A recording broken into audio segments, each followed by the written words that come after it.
PCS members and friends to our PCS IBS seminar. Today we have a pleasure of hosting Mr. Tanmoy Biswas from University of Gdańsk in Poland. And our scientific host today is Dominic. Dominic, please introduce our speaker.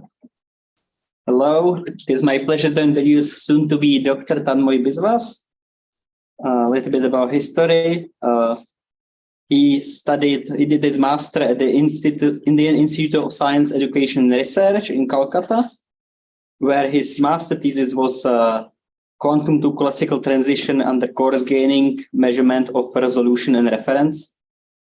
Then he spent some time as an intern with Andreas Winter, who is kind of a big shot in Barcelona and very well known in quantum information. And finally, he joined the group of Michal Horodecký in International Center for Theory of Quantum Technology in Gdańsk. He's supposed to finish his PhD in July, so let's hope this goes through. And he's mostly working in quantum thermodynamics. The topics are resource theories, fluctuation, dissipation, relations, ergotropy, and coarse graining. And today he will present his work on extraction of ergotropy, free energy bounds and application to open cycle engines. And the floor is yours, Tanmoy. Thanks a lot, Dominic, for the introduction. Yes, today I am going to talk about the extraction of ergotropy, and it's what I meant by this idea of extracting ergotropy, and what is the bound, or how much you can extract, and its application. Okay, so this is the reference of this work. Yeah. Yes. So they are my collaborator. This work. This presentation is combination of two work which I have done with Martin, Pavel, and Miha, who is our group leader, and Conrad. And the next which I am soon will be on archive with Chandan, who is a postdoc in Düsseldorf. So this is the brief outline of my talk. What is the first? I will give some motivation. What is why we study this problem of ergotropy extraction, and then it involves some idea of thermal operation that will lead us to describe the resource theoretic formulation of thermodynamics. Then I describe what is the problem of the ergotropy extraction, and then its bound and its saturation. And then I also show this application, how this can be implemented, this idea can be implemented in open cycle and closed cycle engines. And then I can conclude. Okay, motivation is basically, the project was started in order to study the stroke-based engine in the microscopic regime. Now, in thermodynamics, it is to understand thermodynamics in the microscopic regime. One of the way to understand it is to study engines in the microscopic engine, because there is the heat and work are directly involved in this device. So we are studying a stroke-based engine, which is a very common engine in the very common engine in the classical thermodynamics, and it is I simply try to draw an analogy in the quantum domain. So it's simply like in the classical thermodynamical stroke engine, there is some stroke which is involved with heat stroke, where the working body or working substance draws some heat, and then it converts to work, and goes on in cycle. Okay, so here also there is some working body, which is basically a two-level system, or can be three-level system, or QD or D-dimensional system. But in this diagram, I draw a two-level system that interacts with the hot bath and draws some heat. But yeah, then in the next stroke, it interacts with a battery or work storage system, where it transfers the stored energy energy from the it draws from the hot bath to the battery as work, and in the next stroke it put the rest of amount of energy to the cold bath and goes back to its initial state. Okay, so as there is no other system involved here, so there is a hot bath and there is a two-level system, and their interaction is most generally modeled by something called thermal operation, which I will describe later on the slides. But thermal operation is the general operation, kind of like when you apply some kind of unitary transformation that acts on the system and bath that conserve the total energy. Okay, so since we assume that there is no external force of work here, thus the heat will transfer from hot bath to the working body. And similarly, there is work stroke we model by some kind of unitary operation. It is also can be seen as an energy conserving operation that acts on the on this two-level system or working body, which is a two-level system in this diagram, and the battery, such that the drop in the energy in the two-level system will be gained in the battery, as like the drop in the hot bath energy will be gained by the battery. So yes. I have a question. Mm-hmm. So you get a bath and that creates some state, and do you transfer energy to the battery from that state, or? In this stroke, yes, I transfer the energy. How do you get population inversion from a hot bath? No, the population inversion from the hot bath is here, like you have a hot bath and then you have a two-level system. Okay, stroke transfer some kind of energy into this hot bath from the hot bath to the working body, and you can create a population in not inversion but population, like you can create some kind of non-passivity. Yeah, yes. But this is a passive state now, so you cannot charge battery with it. If you don't have inversion, then it's a passive state. Sorry, I don't hear you well. Can you repeat once more? If you cannot get population inversion with just hot bath, right? Because that would not be thermal. So I wonder, how do you get population inversion to charge the battery? Okay, battery is this one. So I have not added the battery here. So battery is the next stroke basically. So it is so basically asks this question that how you get a population inversion via thermal operation, right? Yes. But well, but it is well known, right? Like if you have a bit, then you can always, by doing some kind of thermal operation, which I will show you, that you can create some kind of you can go to some state which is a little bit non-passive. So so it is a kind of one-time interaction, like let me describe the thermal operation and then we can ask this question again. Okay, so so there is a cold stroke, which is again a thermal operation, and which is basically transferring the extra amount of energy to the cold bath and go back to the initial state. So this kind of model was introduced in the work of this work. So now okay, so this makes us the question, like what is the maximum amount of non-passivity that can be induced by a thermal operation? Okay, which is precisely your question. So let's see. So because as much non-passivity I can induce here, I can store that much into the battery. Okay, so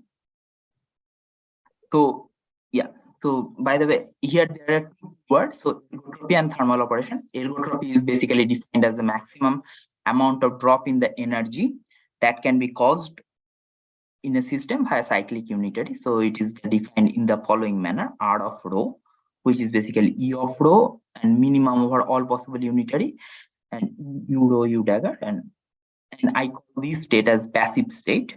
And then this is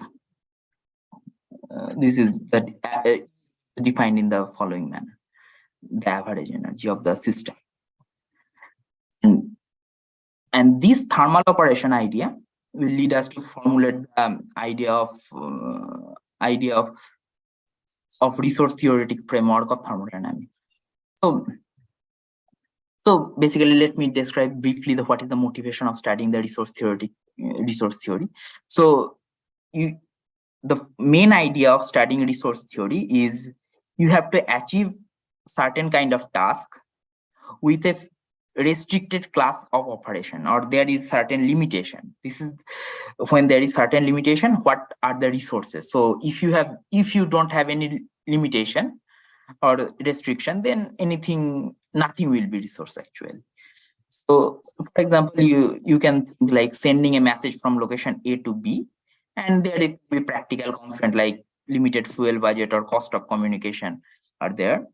And then there is a physical constraint, and then it is okay. So, and there is physical constraint which comes from the laws of physics, which is speed of light is finite, or you cannot do superluminal signal.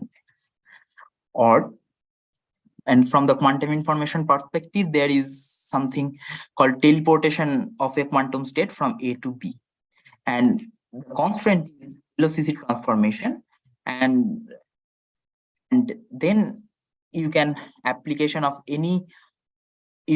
any operation locally or classical communication. You can Alice and Bob, they can be spatially separated, but they can do whatever they want to do in their lab, and they can communicate via telephone or something. So this leads to generic formulation of the resource theory. So you have to specify the set of allowed operation, which is a free operation, and then you have to specify the set of states that can be generated using free operation. These are called free states. Okay, so resource theory of bipartite entanglement is basically set of all separable states are the free state, and the free operation are the velocity transformation. Okay, so now let's see the thermodynamics. So here you have a state rho and H with Hamiltonian H, and you have a bath in the thermal state, which is given by e to the power in the thermal state. H is the Hamiltonian of the environment, and from this you simply go to some other state E rho and H, and the definition of thermal operation is basically this: trace over, you simply transform the whole state, rho tensor the state of the environment, and some unitary such that so unitary that preserve that commutes with the Hamiltonian. So in this operation, simply go from some state rho to some other state E of rho. So and E of rho can be, and you can get some kind of population inversion there, right? Or do you agree, Dominic, or disagree? Possibly, yeah. Yes. I don't see it from the condition right now. Okay, so yes, you simply drawing some kind of I mean, he's preserving the total energy, so I think he's thinking about removing energy from the bath and putting it on the system, and that could cause that. I mean, I think maybe here it is because we were thinking about thermal operations, like you let the system thermalize with the bath, but I don't think is what he's saying. He's doing a unitary transformation, so it's not really the system thermalizing with the bath, probably. just the, So gamma E is the bath, right? gamma E is the state of the buffer, which is in a thermal state, but it's not, let's say, creating out of rho a thermal state at the same temperature, which is what you had in mind when you said you cannot do population inversion. Yes. I see. Yes, exactly. And state of rho is not a thermal Basically, state. yeah. Basically, you can think it is as two different thermal state, and then one is the thermal state of the system. Thermal state of the bath, and then another temperature thermal state of the system. If it is a two-level system, then you can give a temperature to it, and then you can connect it and transfer heat. So you can you in principle increase the energy of the state? Yes, yes. From the energy of E of rho is greater than E rho, and that's why it can act as an engine. Yes. And actually, I believe E rho not necessarily is a thermal state, right? Yes, Actually, yes. It will never be a thermal state if the not necessarily be a thermal state. If rho is thermal, then it will be a thermal, of course. Thermal with respect to this temperature. Yeah. But will you not pay with the increasing entropy as well? Yes, it will lead to increase the entropy as well. Yes, yes. So you need to be careful, right? Whether you increase energy by the same time increase entropy, that might lead to decrease in ergotropy. Yes, that's true. So that the idea is this transfer, this difference of energy, rho and rho, I will basically, it is simply heat. It is analogous to heat in classical thermo because this is exactly the reason for the entropy, that heat is defined as a drop of the energy, whereas work is defined as the energy transfer at the constant entropy, right? Like, so this is associated with the heat, basically. Okay. So let me move. You have more questions? No, I get it. Thanks. Okay, no problem. So there is a question. Yes. In order to transfer energy from the heat to the state, you need to have the interacting between the heat and the state. So where's the like Hamiltonian of the state? Interact. So your question is basically that where is the Hamiltonian of the interaction, right? So this Hamiltonian is in the U, which is basically this, because there can be any Hamiltonian which is to the power minus IHT, or so this generator of U, which contains the Hamiltonian of the interaction. So you can think it like this, that at initial stage, when system and bath, they are totally uncorrelated, and then you turn on an interaction, and it can be a crazy interaction, and then at some point you turn it off, and then and at the end you simply see the state of the what is the possible state. So it is a kind of one-time process. Okay. Time-dependent Hamiltonian. you don't specify. You just say that there is a unitary operation that will be energy transfer. You don't want to commit too much, I think, to this point about precisely. I cannot hear you well, this question, sorry. I mean, I think you don't want to commit too much about Yes. the definition of the interaction Hamiltonian. You just say that it defines for you a certain unitary operation. Exactly. Yeah. Mm-hmm. Yes, but this is exactly a great question, and this is a how to model a thermal operation via dynamical model, and this still I don't know, and I think still it is unclear. So it is something which is like, because it requires some non-Markovian master equation, and how to model it via dynamical model is still not very clear, at least. Yeah. So okay, so now I want to, why in this framework, why we call thermal operation as a free operation.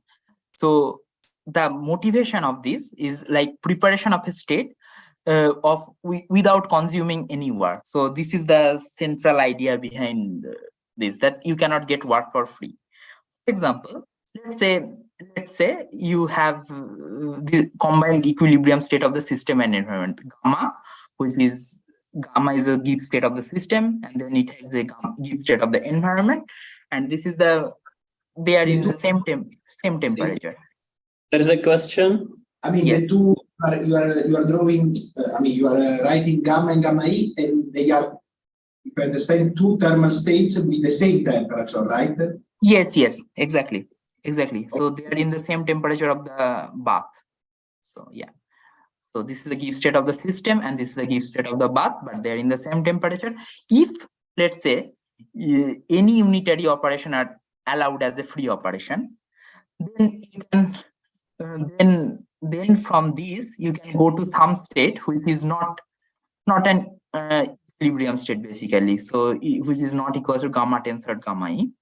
And then if one unitary is free, then you can do it many times, and then you can generate some kind of non-passivity in the level. Then you get work for free, which is not allowed in the framework. That's why only energy, this kind of unitary, which is the Gibbs state free or Gibbs state invariant, are allowed in the framework from the beginning. Okay, and similarly, why the Gibbs state in this framework are only the free state, Gibbs state of the system at the temperature of the bath are considered to be free because of the similar reason. Because if it is not the free state, then you can take many number of copies of it, and then you can create some non-passivity within some levels, and from this you can get some work. Okay, so this is the idea. So now, how we should characterize the thermal operation? This is the question. So we have defined thermal operation as this kind of, in this manner. Okay, any unitary, and then unitary has to commute with the Hamiltonian, and then it is still unclear for any class of state what happens to the coherence. It is not clear, but it is fully answered for diagonal state, which we call energy incoherent, which is diagonal in the eigenbasis of Hamiltonian of the system. Okay, so it can be expressed as probability vector P and Q, where P is the diagonal part of the row and Q is the diagonal part of the target state E of rho, let's say, and gamma is the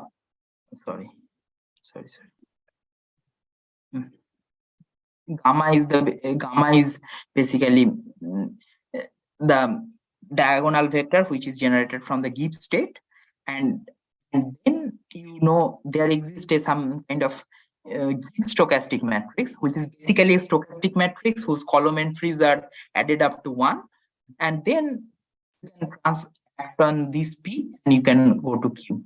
So basically, thermal operation is equivalent to the existence of a Gibbs stochastic matrix, basically, which acts on the diagonal part of the initial state and map it to the diagonal part of the target state. Okay, and it also, why we call it Gibbs stochastic, because it is the Gibbs diagonal vector that is generated from the Gibbs state gamma invariant. So later, when we say the bound of saturation of ergotropy or this kind of thing, we simply try to construct a Gibbs stochastic matrix, which is very equivalent to the thermal operation. Later we will see. And another way one can characterize this, the idea of the thermal operation, is by thermomeasurization curve, which is equivalent or derivative from the Lorentz curve, which is we studied a lot, but I will not discuss in this talk, and one can find this is the reference in which this is introduced, and then later on. Yeah. So when you mention here diagonal, you mean in a given order, right? The order cannot change. Diagonal means, yes, like for example, let's say when you say, yes, like first element is the ground state, then second element is the first excited state, then third element is the second excited state, kind of population. Right. So you can change only non-diagonal elements. Yes. Okay. Yes. So, okay. But one thing is that the population may not be ordered, right? Like the you can take with some state which the ground state is not has less population than the first less population than the first excited state. So in that sense, the population are not ordered, but you have to So but okay. So you can apply thermal operation on a non-passive state. This is what I meant. Right. Yeah. Yeah. Okay. So and then there is some properties of the thermal operation. There are a lot of properties, and I will not say physical property which I shall use later.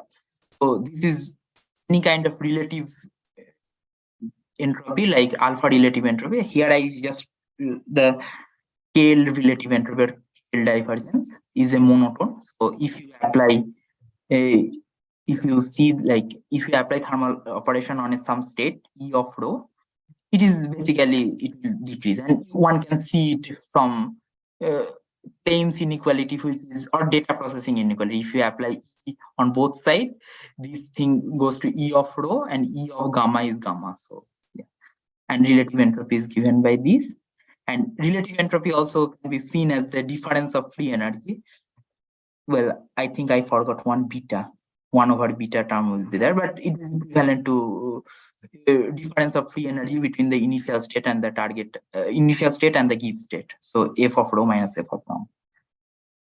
And so the set of achievable states from a given fixed state or given fixed energy incoherent state, which is diagonal in the energy eigenbasis, forms a polytope, which we call a thermal polytope, which one can easily see because the set of Gibbs stochastic matrix is a polytope. So from a Gibbs, from a fixed initial state, when you go to some other state via set of all Gibbs stochastic matrix, it has to be a polytope.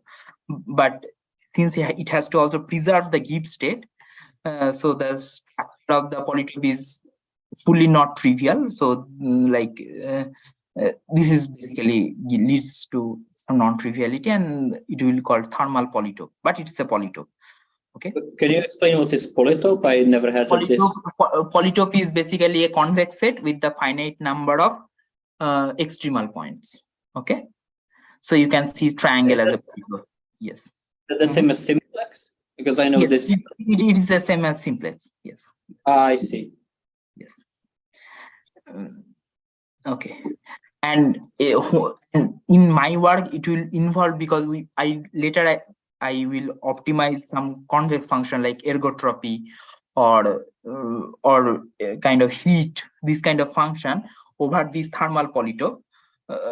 Because yes, so that's why the extremal maxima of an polytope, maxima of a convex function, or will achieve at one of the extremal. So we have to optimize all this property at some extremal points of the thermal polytope. Later we'll see that.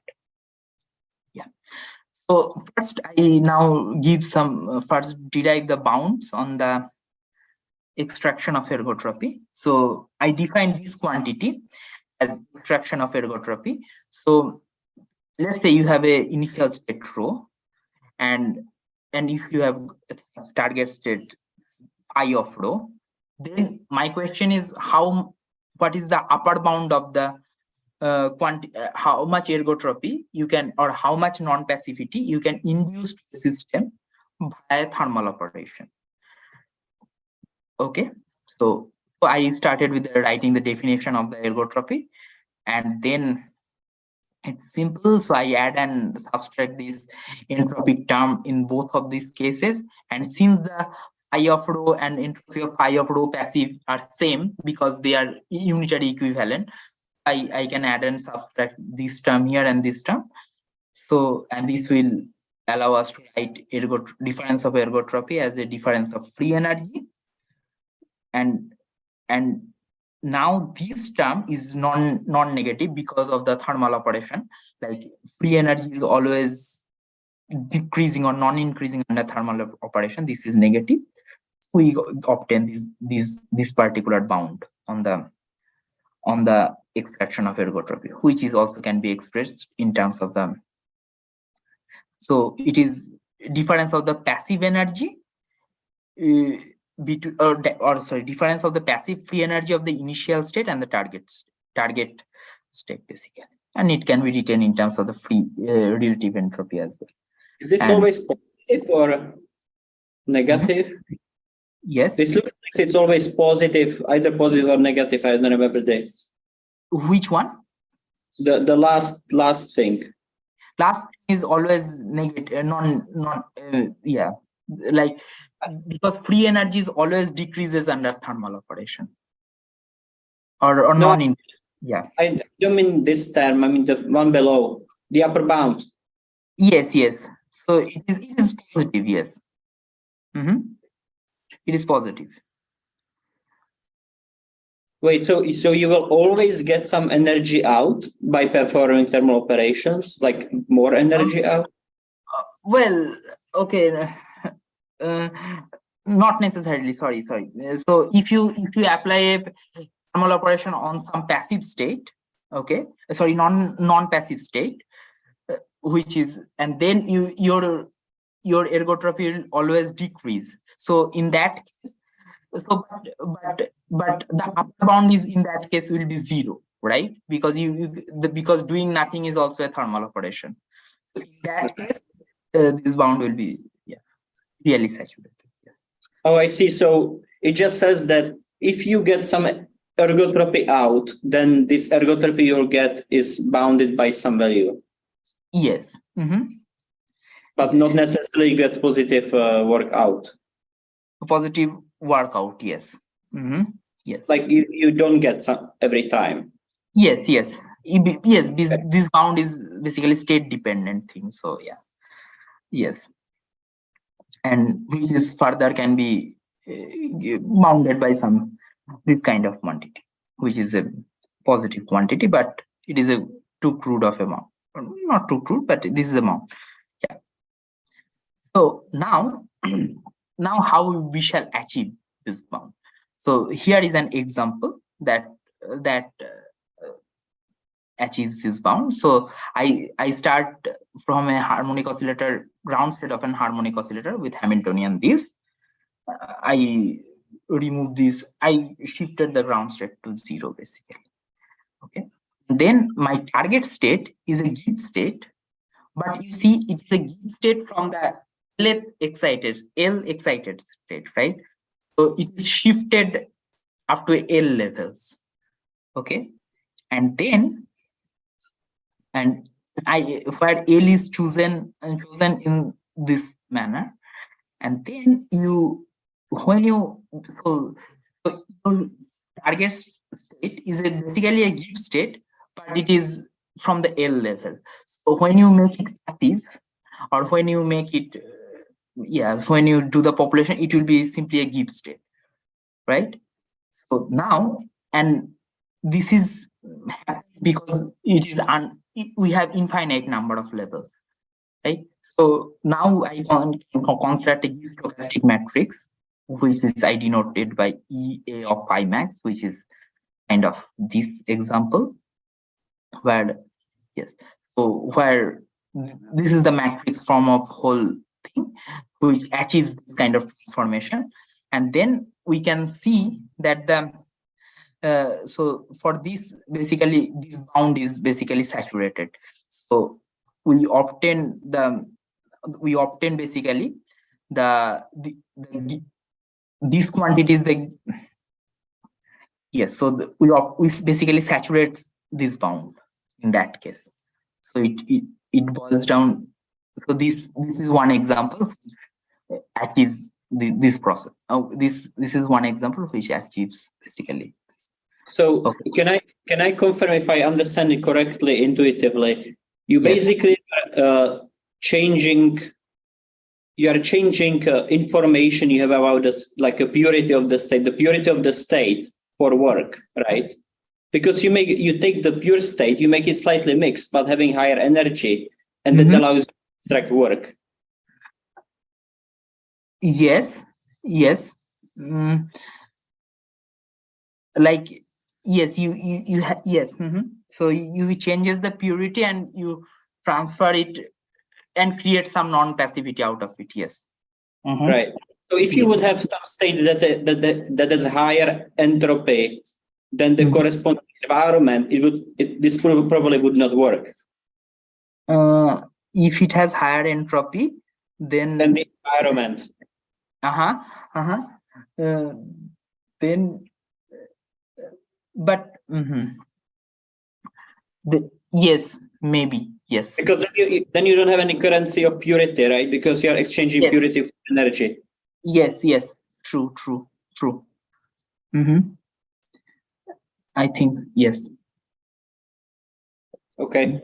Okay, so and this is how this is the way I do some numerics and how this bound is saturated with the dimension. So we have this process, and this dashed line is the basically the bound, the obtained bound, and we see that it goes is saturated, but there is some kind of detuning. Detuning is basically, I call it detuning, but it is basically the difference when we know that we shift the give state up to L level, but this quantity is the L. When it is basically an integer, so you can shift by exactly L, then this bound is exactly saturated. But when there is delta is like it is not an integer value, then you saturate to a different thing. Yeah. That's why there is a gap with the green thing. Okay, so now let's come back to from where we have started. So and study the stroke-based engine. So we call it an open cycle engine. Yes, okay. So open cycle engines is a subclass of the engines which I have introduced previously. I will tell you why. Because here these two strokes are exactly same as the previous stroke. The thermal operation at inverse temperature beta H, and then you create some kind of population inversion in the working body, and this population inversion is stored as work in this battery. But in the cold bath step, previously it was saying, it was like you can apply any thermal operation in this on the working body. But in the open cycle engine, you simply apply only thermalization. Basically, cold stroke is basically fixed. You simply apply, simply thermalizes. So what is the open cycle engine's whole operation? It is basically you take a thermal state, or you thermalize this qubit from the cold bath to extract some energy in the form of heat in the working body. Then you transfer that extracted amount of ergotropy from this step to the battery, and then you thermalize and go on and go. Okay, so this is the idea of, so very simplistic model of a engine. Now, okay, so that's why I said, because that's why open cycle engines are subclass of closed cycle, because they are closed cycle. You can apply any kind of thermal operation on this on this stroke in the cold bath. But here you are fixed only thermalization. You simply thermalize. So I have another kind of question. Just the fact that the cold bath is colder than the hot bath, then the thermal state to cold bath has a smaller phenomenal entropy, which is why this cycle will always work, because you are exchanging purity for energy. Yes. But purity of the cold state is larger than the purity of the hot state, which is good, right? Yes. Yes. So the colder bath means if you are extremely cold bath, it's close to the ground state, and that's actually great. Yes, exactly. Yes, then you can do yes, like you can do basically swap. Yeah. Exactly. Right. Okay, good. So now then I define heat. Heat is basically the exchange of energy here, or heat is traditionally defined as drop of energy of the hot bath. So or basically, since this whole operation is energy conserving. So Sorry, it is Yeah, maybe related to what Dominic was asking. Instead, I mean, probably you said it, I lost. Putting the temperature of the hot bath to be very large, how it improves? Because then you are doing a thermal operation. I mean, you're doing thermal operations. So how can I see that having high temperature in the hot bath improve the quality of the gas, right? If the So temperature yes. So the thing is, let's the full extremal case, okay? So let's say like temperature of the hot bath is infinite, okay? Right.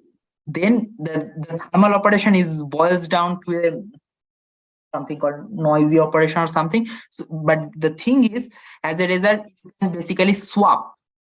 So basically you can see the population of the first excited state to the ground state, and the population of the ground state to the first excited state. So you can create.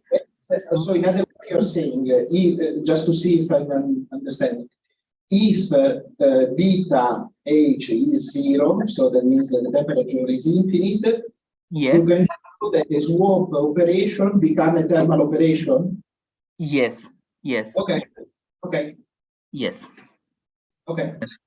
So this is, I define this gain in the energy of this two-level system or this working body as heat.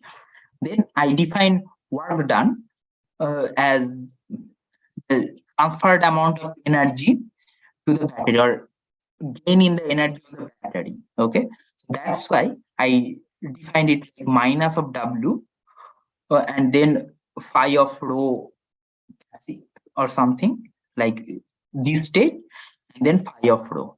Okay, this is the work done, and the maximum of this work done will be given by the ergotropy, because work is basically the amount of increase in the average energy of the battery. That's why it's like this.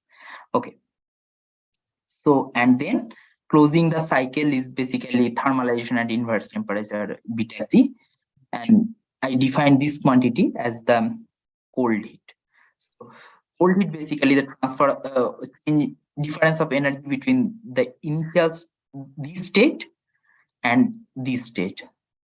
Okay, so heat is basically the difference of energy between this and this. Work is basically difference of energy between this, and heat or cold heat basically difference of energy between this and this. Okay. Now, so since the engine works in a cycle, it started from some initial state and returned back to the initial state. So total change of the energy is basically this, so is 0. So basically you define you can get work as sum of this hot and cold heat, and change of free energy due to hot stroke is basically due to hot stroke. I compute it like this, energy minus entropy, difference of entropy, and thus from this equality I can write the change of entropy due to the hot stroke is basically this, and okay, this quantity is basically heat, right? This quantity I defined it as heat. So you have hot heat times beta H is upper bounded by the change of entropy during this stroke, and then similarly for the cold stroke you have some similar kind of expression, and if you add both of them you will obtain the Clausius inequality, which is and formulation of the second law, and which will allow us to have the Carnot efficiency, because work done is this, and then the efficiency will be work over Q hot, which is basically 1 plus Q over QH, and from Clausius inequality I can upper bound this ratio by this way, beta hot over beta cold, which is basically the Carnot. So this definition of heat and work is along with the Carnot and this formulation of the second law. And this kind of result will hold for the closed cycle engines, because I have never used this idea of the thermalization, because I simply use the idea of the closing the cycle, like it should return to its initial state after whole process. And it can be generalized to arbitrary number of strokes. Here I am explaining it for three strokes, but it can be extended to n number of 3n number of strokes. Yes. So now, okay, so now how I use the idea that I explain about thermal polytope, like, so maximum amount of work done is given by ergotropy. Because you transfer this energy or by some unitary operation. So what is the maximum amount you can transfer? It is given by ergotropy. So we'll be interested in those thermal operations that induces maximum non-passivity, so that I can get maximum amount of work. So basically I ask, from a fixed initial state, which state I should go via a thermal operation that will have highest amount of non-passivity, so that I can store it as work in the working body. And this maximization of the ergotropy function over the thermal polytope or of the initial state is achieved at one of its extrema.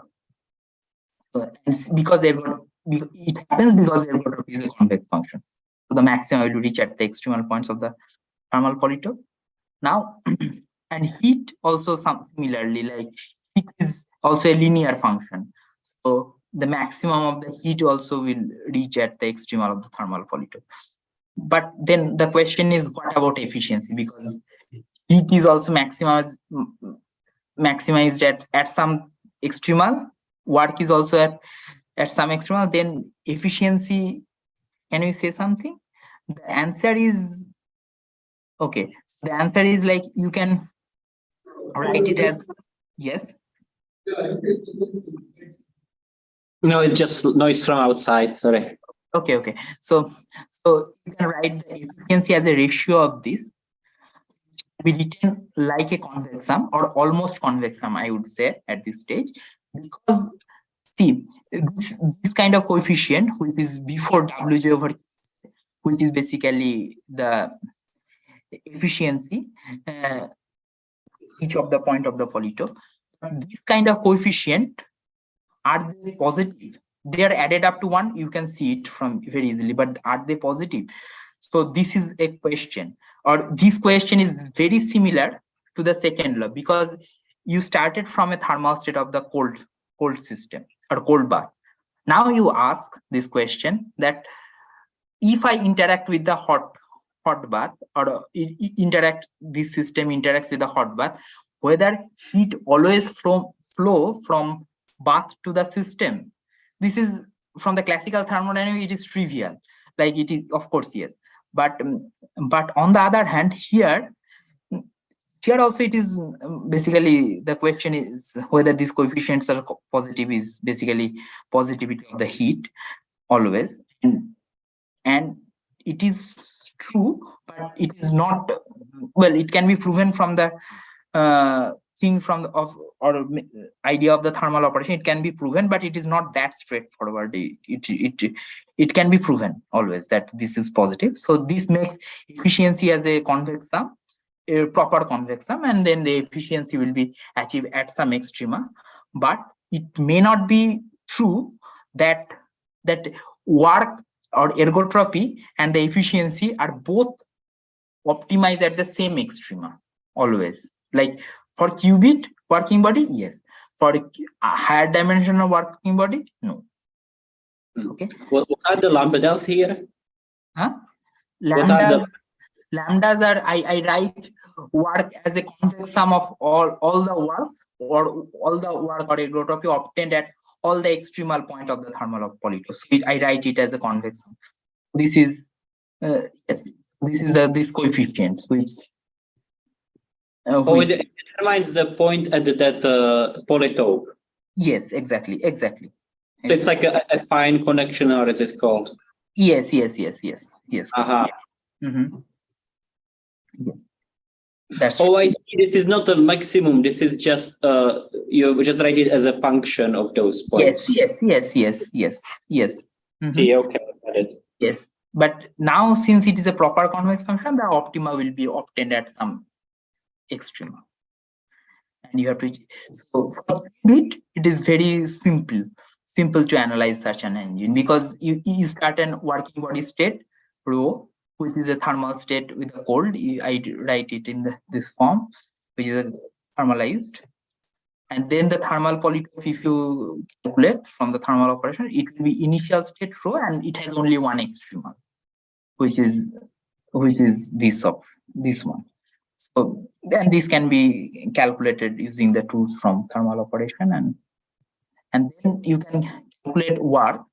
Work is basically ergotropy of this state. Ergotropy, because ergotropy of this state is 0. So work means maximum work. Okay. And similarly, heat is basically the difference of energy between this and this. Okay. So, and then you can calculate efficiency, which will be like this. But it is strictly less than the cycle engines. Like when you are cold bath is not only restricted to just thermalization, but you can do any thermal operation with respect to the cold bath. Then you can do then you can have greater work production and greater efficiency for beat and so on. So these quantities are strictly greater than this. Wait, so you get more work out of closing the cycle? Well, this is kind of bad namings, I would say, but in the open cycle engines, you are also closing the cycle, but the thing is, you are closing it trivially just by doing thermalization. But the closed cycle engines, you are closing the cycles, but you can do more than thermalization. You can apply any thermal operation. Okay, so in both the cases, you close the cycle. You are closing the cycle. If you are not closing the cycle, then it is not an engine anymore.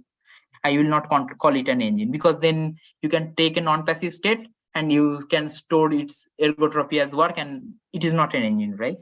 So exactly. So the closed cycle means you don't just go to the ground, like the thermostat with the cold bath, or yes, exactly.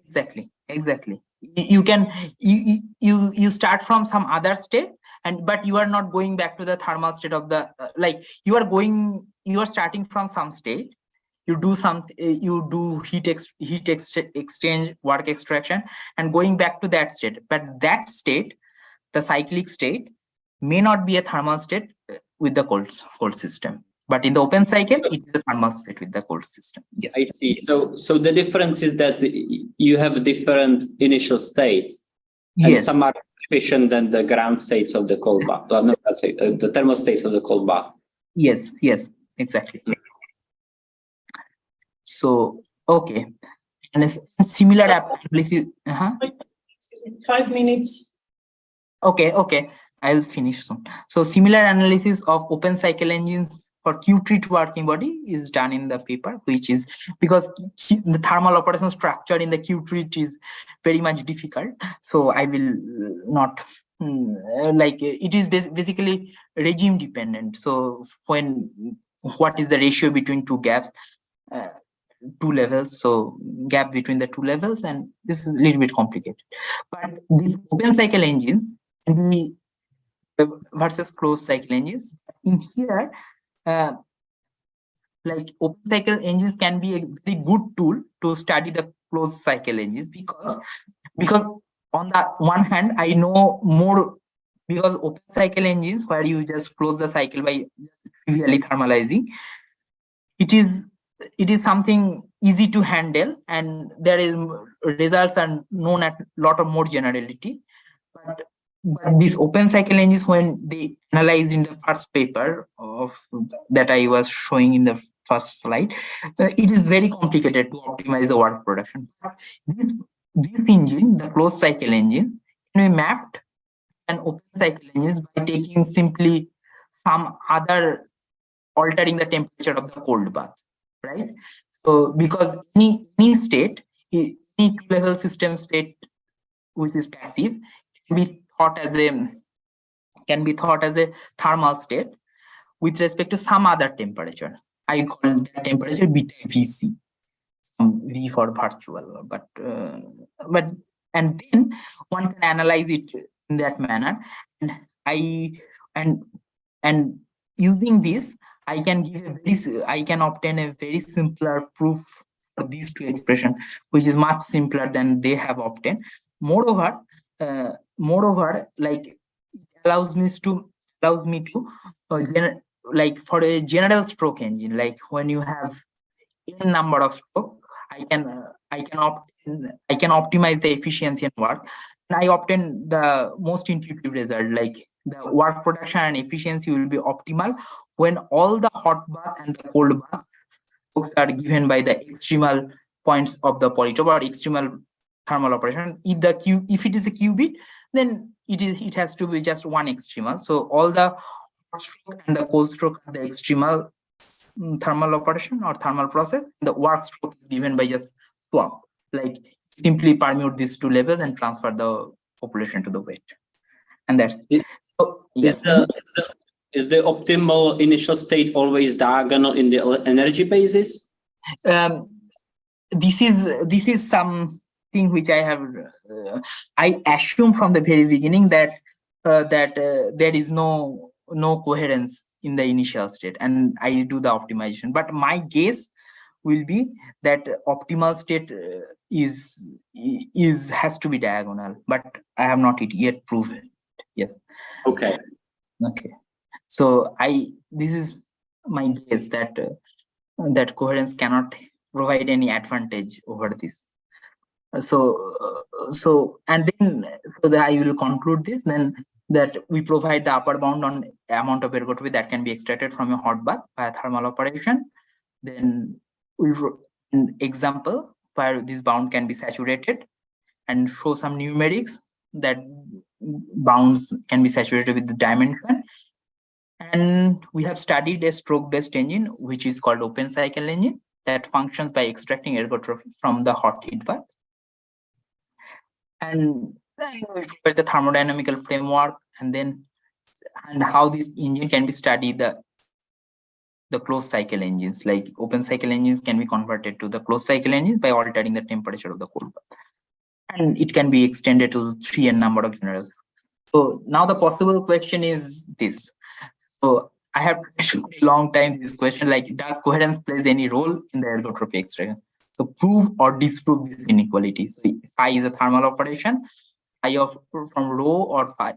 So from rho you go to the phi of rho, and from dephased version of rho, which is dephasing in the energy spectrum or diagonal of rho, so you apply to phi of d rho and prove or disprove this inequality. I think this inequality is true from some numerics, whatever I have done, but I have not yet proven it. And now the question is how extraction of ergotropy scales with dimension and the number of size. This can be one. I'm looking now this question. And now whatever the analysis I have done, I have never uses the dynamical model. So like the Lindblad equation or the master equation model. So what I'm trying now is to give a dynamical model of some of this stroke based engine. So this is some question which is very appealing to me. But on the other hand, the dynamical model, how to model a thermal operation, this is not very much clear. So yeah, so this is one thing. And this is the another final question, which is related to the first question, role of coherence in the open and closed cycle engines. So I think that coherence cannot play any role in the both of these engines, but I am not true. So this inequality I think is yes, it's correct. But if it is not correct, then it is also be a fantastic result. So yeah, thanks. Thank you, Tanmoy, for the presentation. Yes. And we have time for questions.